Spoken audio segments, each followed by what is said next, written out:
Demographic change in India is opening up new economic opportunities. If working age people can be productively employed, India's economic growth stands to accelerate. Policy choices can potentiate India's realization of economic benefits stemming from demographic change. Failure to take advantage of the opportunities inherent in the demographic change can lead to economic stagnation. Policymakers consider three demographic and health related potential threats to India's future prosperity: population aging, population heterogeneity, and the effects of urbanization on health. Population aging. Today's large cohorts of working age individuals will be large cohorts of elderly in the future. India's 65 and over population currently represents only one-fourth of the number of its adolescents, and this will not come to outnumber the younger group for nearly 4 decades. Enacting policies to meet the education and training needs of India's youth can ease the process of caring for growing numbers of older Indians in the future. While it is true that adult labor force participation rates will eventually decrease as the population ages, the burden of old age dependency will be substantially offset by the declining in the youth dependency associated with declining fertility. In addition to this, behavioral and policy responses to population aging include high labor force participation of women, higher savings for retirement, and later age of retirement, suggest that population aging will not necessarily significantly impede economic growth. The system will not be able to withstand the increased number of older Indians, especially given increased female labor force participation, smaller number of mobile children, and increasing burdens of costly to treat non-communicable diseases such as diabetes, cancer, and stroke. Coming to population heterogeneity. India is a particularly heterogeneous country demographically, with most demographic indicators varying enormously across the state.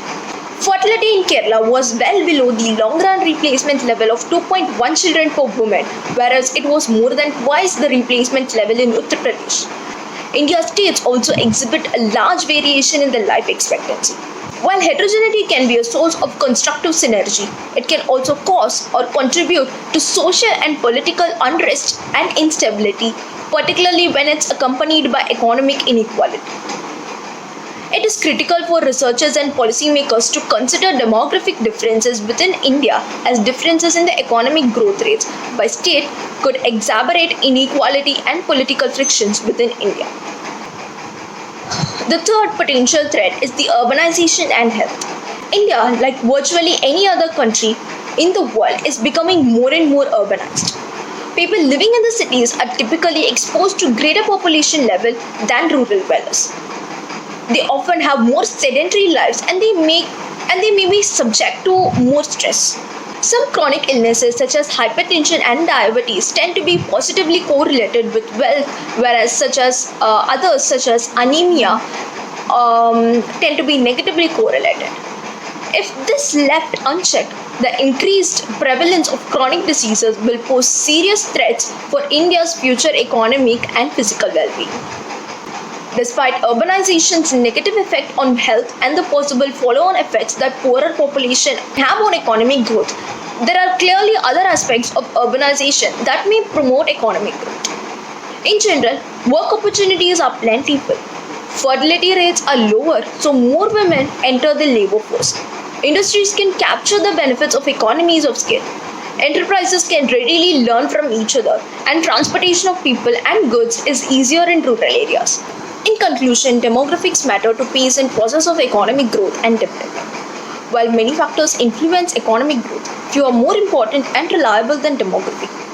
India's changing demographics are creating a strong impulse for economic growth, and policymakers have several options to making this a potential demographic dividend a reality. Indian policymakers will also need to recognize that the realization of demographic dividend depends on economic capacity to absorb the workers into productive employment.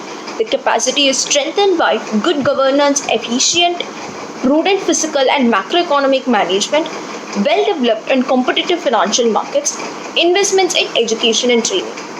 India needs to consider a combination of these approaches and policy to catalyze and speed its demographic transition and to capture a demographic dividend.